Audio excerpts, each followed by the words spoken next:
क्या आपके पैरों से इतना पसीना आता है कि मोजे कुछ ही घंटों में गीले हो जाते हैं? क्या जूते उतारते ही तेज़ बदबू आने लगती है? क्या पैरों में पसीने के साथ खुजली, जलन या दर्द भी रहता है? अगर आपका जवाब हाँ है तो ये वीडियो आपके लिए बहुत ही इम्पोर्टेंट होने वाली है। नमस्कार दोस्तों, मैं हूँ इलियास भट्टी और आप देख रहे हैं भट्टी होम्यो क्लासेस। आज हम बात करेंगे स्वेटी फिट के बारे में, यानी पैरों से अत्यधिक पसीना आने की समस्या के बारे में। साथ ही जानेंगे मटेरिया मेडिका के अकॉर्डिंग कुछ इम्पोर्टेंट होम्योपैथिक मेडिसिन। लेकिन उससे पहले ये समझना ज़रूरी है कि आखिर पैरों से ज़रूरत से ज़्यादा पसीना क्यों आता है। दोस्तों, सामान्य मात्रा में पसीना आना शरीर की एक प्राकृतिक प्रक्रिया है। इससे शरीर का तापमान जो है नियंत्रित रहता है। लेकिन जब बिना ज़्यादा मेहनत किए, बिना गर्मी के भी पैरों से बहुत अधिक पसीना आने लगे, मुझे बार बार जो है वो गीले होने लगे, बदबू आने लगे या त्वचा गलने लगे, तब इसे सामान्य नहीं माना जाता। इस समस्या को मेडिकल भाषा में प्लांटर हाइपरहाइड्रोसिस कहा जाता है। कई बार ये केवल अधिक सक्रिय स्वेट ग्लैंड्स की वजह से होता है, लेकिन कई बार इसके पीछे फंगल इन्फेक्शन, तनाव, थायराइड, डायबिटीज़ या अन्य कारण भी हो सकते हैं। अब यहाँ एक बहुत इम्पोर्टेंट बात समझ लीजिए।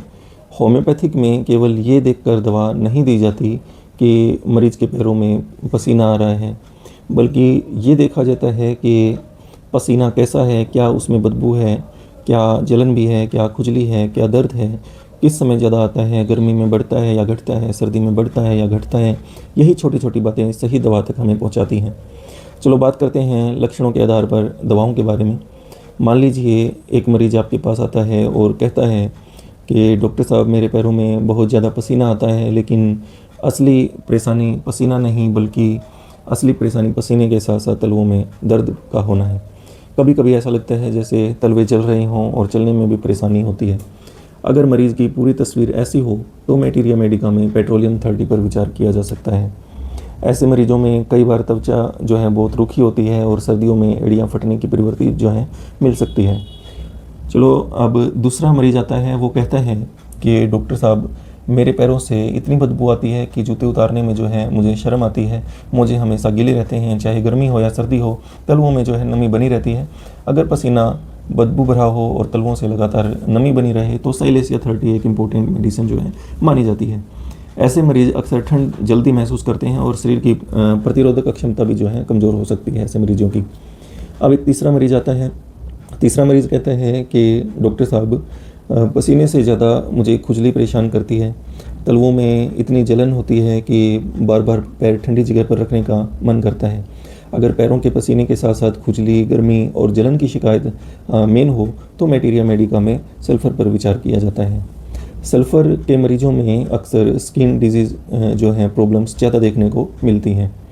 अब चौथा मरीज़ कहता है कि डॉक्टर साहब, मेरे पैरों में बहुत ज़्यादा पसीना आता है, लेकिन जब कोई तलवों को छूता है या थोड़ा दबाव पड़ता है तो बहुत ज़्यादा दर्द महसूस होता है। अगर अत्यधिक पसीने के साथ तलवों में स्पर्श से दर्द भी हो तो लाइकोपोडियम 30 एक इम्पोर्टेंट मेडिसिन हो सकती है, बशर्ते मरीज़ की एक अन्य लक्षण भी जो है उससे मेल खाते हों। अब आखिरी मरीज़ आता है। आखिरी मरीज़ क्या कहता है? आखिरी मरीज़ कहता है कि डॉक्टर साहब, मेरे पैरों से पसीना तो बहुत आता है, लेकिन सबसे ज़्यादा तकलीफ़ ये होती है कि तलवों में ऐसा लगता है जैसे कोई सुई चुभो रहा हो। हर कदम पर चुभन महसूस होती है। अगर पसीने के साथ सुई चुभने जैसी तेज़ पीड़ा हो तो मटेरिया मेडिका में नाइट्रिक एसिड 30 का जो है उल्लेख मिलता है। ऐसी चुभन कई मरीज़ बहुत स्पष्ट शब्दों में बताते हैं, लेकिन इस लक्षण को कभी नज़रअंदाज नहीं करना चाहिए। दोस्तों, क्या केवल दवा लेने से समस्या ठीक हो जाएगी? दोस्तों, अगर आपको लंबे समय से पैरों में अत्यधिक पसीना आ रहा है, बदबू बहुत ज़्यादा है, त्वचा गल रही है, बार बार फंगल इन्फेक्शन हो रहा है या दर्द लगातार बना रहता है, तो केवल दवा पर निर्भर नहीं रहना चाहिए। सबसे पहले कारण का पता लगाना जो है ज़रूरी है। कई बार डायबिटीज़, थायराइड, फंगल इन्फेक्शन या हाइपरहाइड्रोसिस जैसी समस्याएँ भी जो हैं इसके पीछे हो सकती हैं। दोस्तों, अब दवाओं से अलग आपको इस समस्या के लिए एक एडवाइस देता हूँ कि रोज़ साफ़ और सूखे मोजे पहने, हवा आने वाले जूते पहने, पैर धोकर अच्छी तरह सुखाएं। अगर फंगल इन्फेक्शन हो तो उसका उचित इलाज ज़रूर करें। और सबसे इम्पोर्टेंट, अपने आप कोई भी दवा लेने के बजाय होम्योपैथिक फिजिशियन से जो है ज़रूर सलाह लें। तो दोस्तों, आज हमने जाना कि स्वेटी फिट के हर मरीज़ की दवा एक जैसी नहीं होती। किसी में दर्द मेन होता है, किसी में बदबू, किसी में खुजली, किसी में जलन और किसी में सुई जैसी चुभन जो है वो मेन होती है।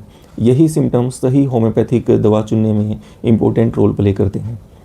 अगर आपको ये वीडियो पसंद आई हो तो इसे लाइक करें, अपने दोस्तों के साथ शेयर करें और भट्टी होम्यो क्लासेस को सब्सक्राइब करना बिल्कुल भी ना भूलें। मैं हूँ इलियास भट्टी। मिलते हैं अगली वीडियो में एक नई होम्योपैथिक मेडिसिन और एक नए डिजीज टॉपिक के साथ। तब तक सीखते रहिए, सिखाते रहिए, होम्योपैथिक को आगे बढ़ाते रहिए। धन्यवाद। जय हिंद, जय भारत।